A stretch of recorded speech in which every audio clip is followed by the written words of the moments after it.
Hello everyone. So this video was recorded back in 2021 in November, back when this topic had relevance, and I thought it pertinent to post. Since then, certain things have changed, and I didn't find the need to post it. Well, it appears as though that things have changed again for the worst. So, now I have a need to post this thing. So,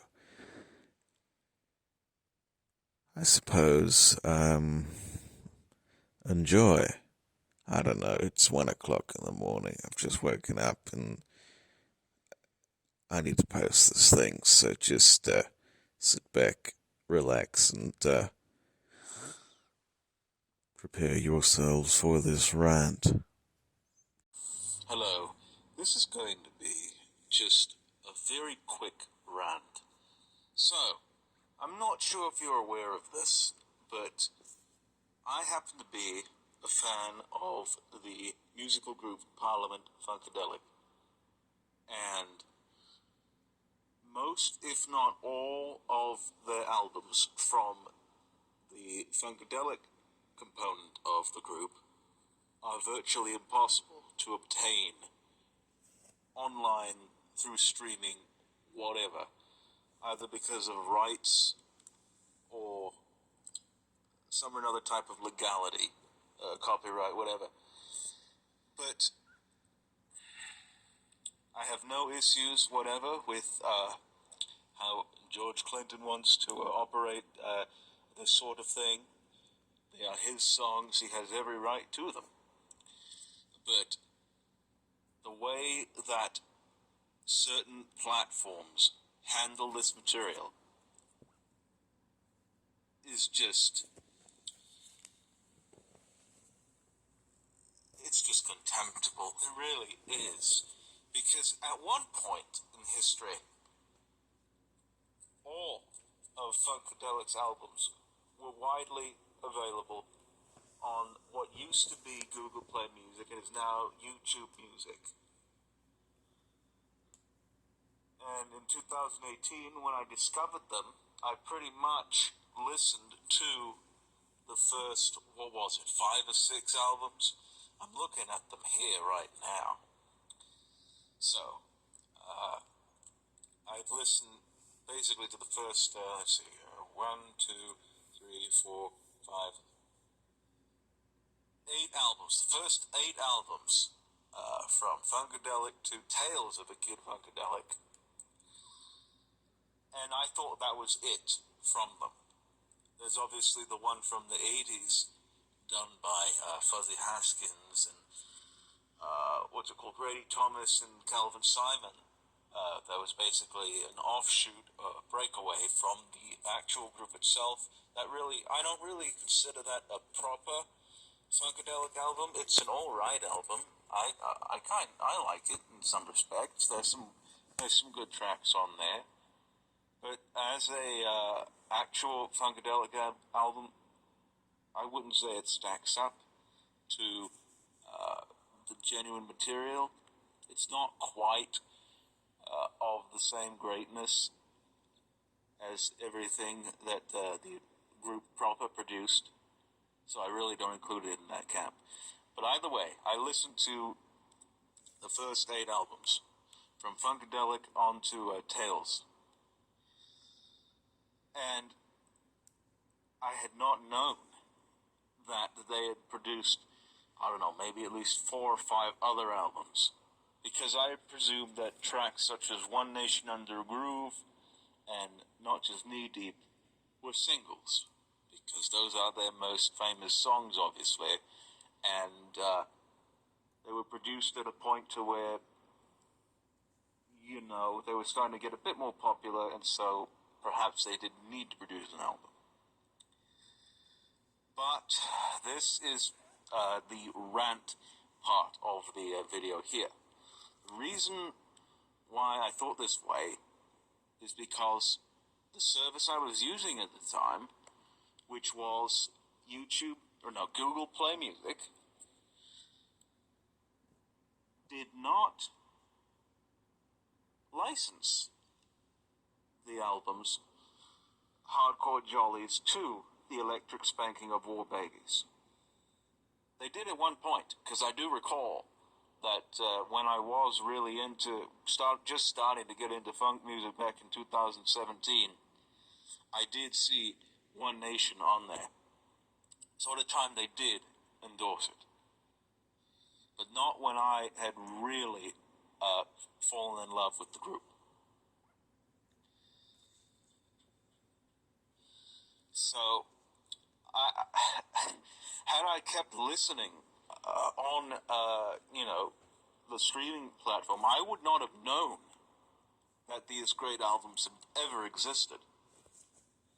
And that is just pretty much poor handling of the material, just not really releasing it and such. And you could say that,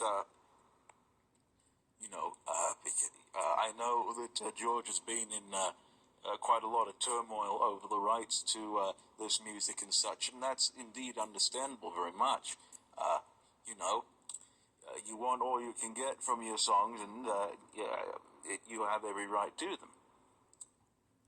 But it's these distributors who I cannot stand, because from 2018 until around 2020,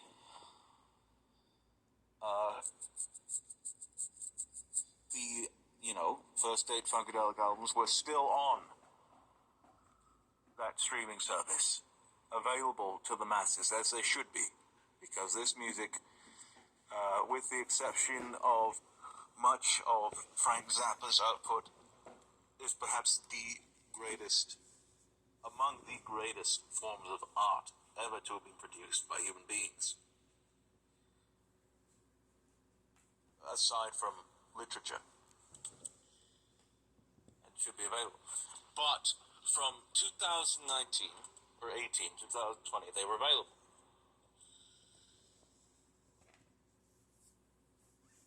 As you know, my father had passed in 2020, and his funeral was actually on the 11th of June that year. And I'm not sure if I've told this story before, but one of the songs that I felt really did encapsulate how I felt about the whole affair was off of my favorite Funkadelic album, America Eats Its Young. It's not a very well-known track.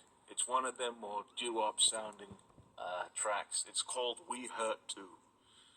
It's basically about how, it's centered around a relationship between, I guess, a man and a woman, and how, I guess, even though he cannot express his sorrow outwardly by crying or whatnot, he still hurts on the inside for whatever mistakes he happened to make, or something or other like that.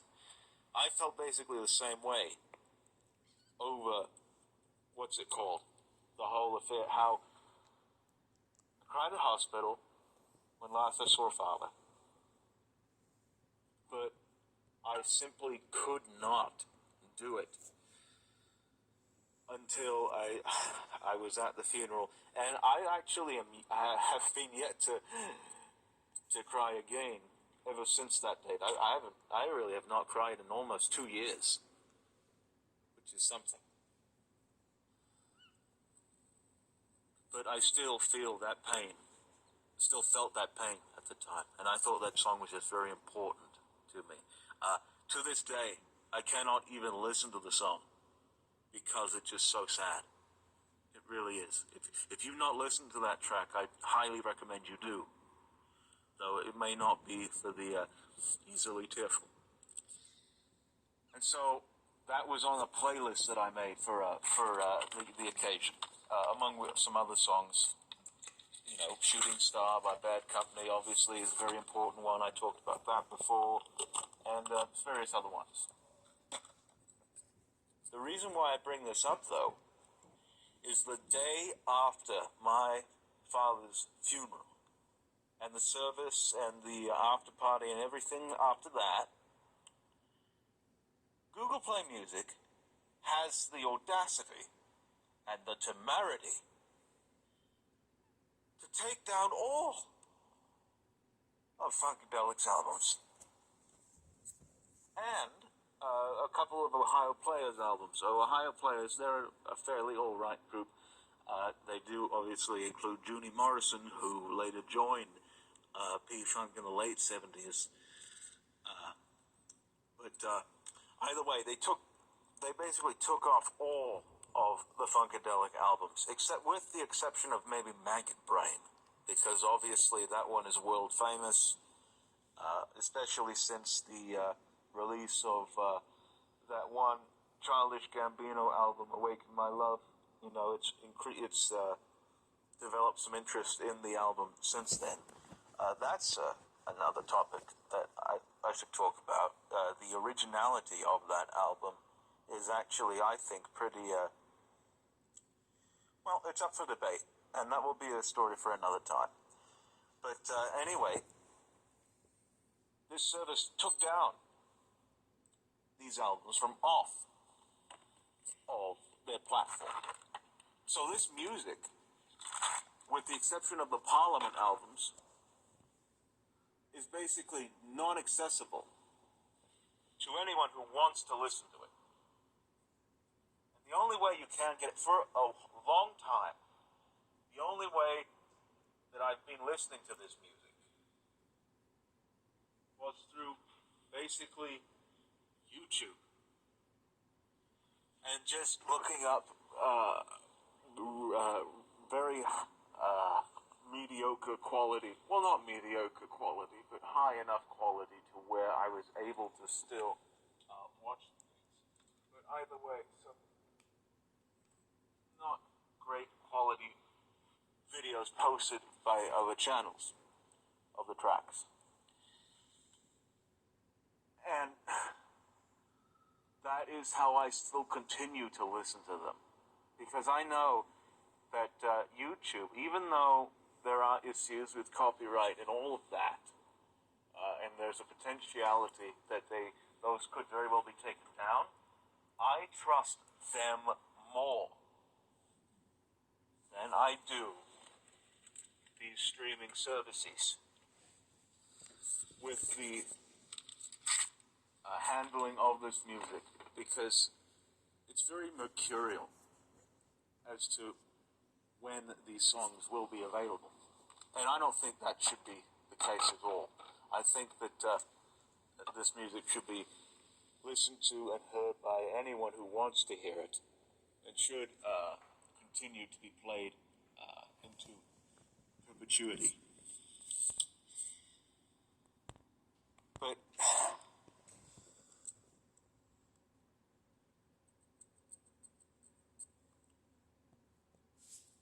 it got to the point where, you know, I stopped listening to any streaming services and just did all my music through YouTube.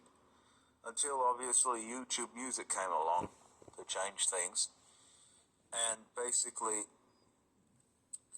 had zero of the Funkadelic albums on there, except of course Maggot Brain. Well, here's what I've gone and done.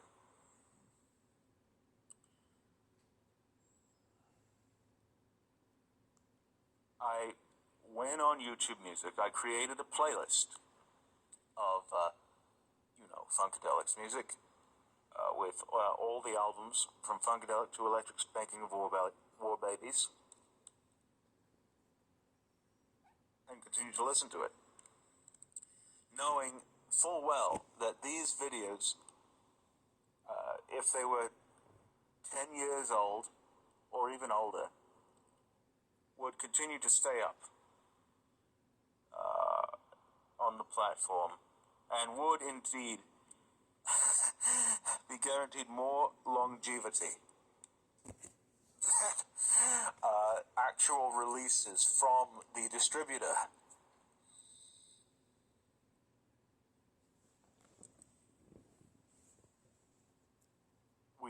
we come to this point as I'm recording this video on the 14th of November of 2021.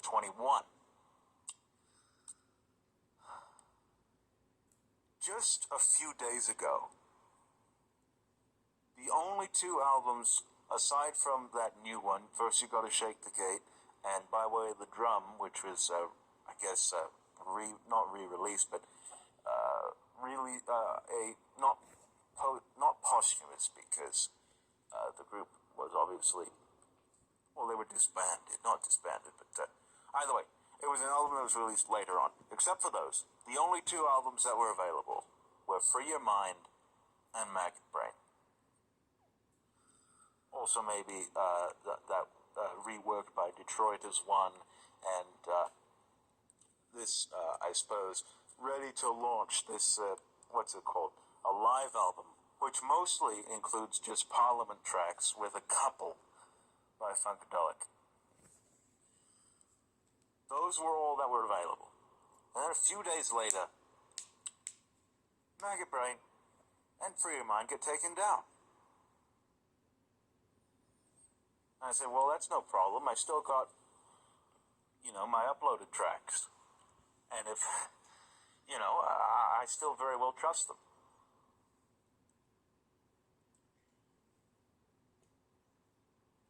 Come to today, on the 14th of November, 2021, it's a Sunday, I decide to, on a whim, go to Funkadelic on YouTube Music. And what do I see?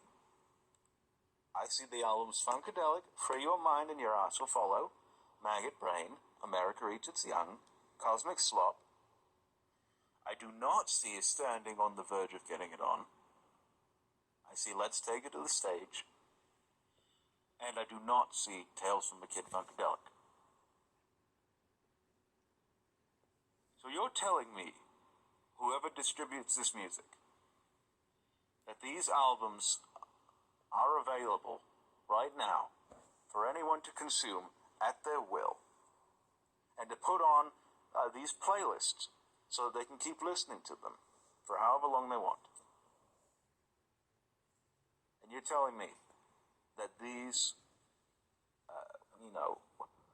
are here to stay. Is that really the case? In some respects, I do trust the distributors of certain types of music. For instance, my over 3,000 plus long track, or 3,000 plus track funk playlist, which I don't listen to anymore because I kind of played out most of funk, and really the only funk you do need is P-Funk, to be completely frank. All of those tracks, because there were some issues with copyright and such, and some videos were taken down, I do have basically all of them from the distributor, the distributors of this material. That will not be the case with Funkadelic. I am sorry. I will not put these on any playlist. Not because I don't support the artist. Believe you me, I do support the artist. I will continue to support and, love them until my dying day. But it's just the pure unpredictability of these distributors. These albums, even though they're here now, on the 14th of November of 2021, I can guarantee you that they will be gone in a few months' time, maybe sooner, because these people have no idea what on earth they're doing with this music. It does not need to be in their hands. It needs to be in George's hands. He can do with it what he likes. Release it to the masses, and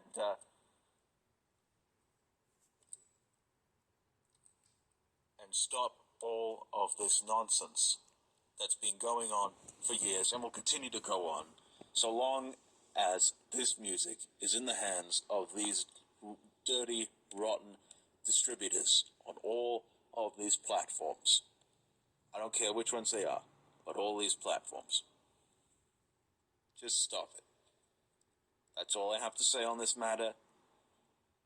I will, of course, listen to these albums again. I will re-listen to them and very much enjoy them. But I will not support it by putting it on a playlist. Because I don't want to come back one day and find that they are all gone. Just because, that's just our decision or something like that. It's not going to happen. I'm sorry. It's not going to happen. Thank you.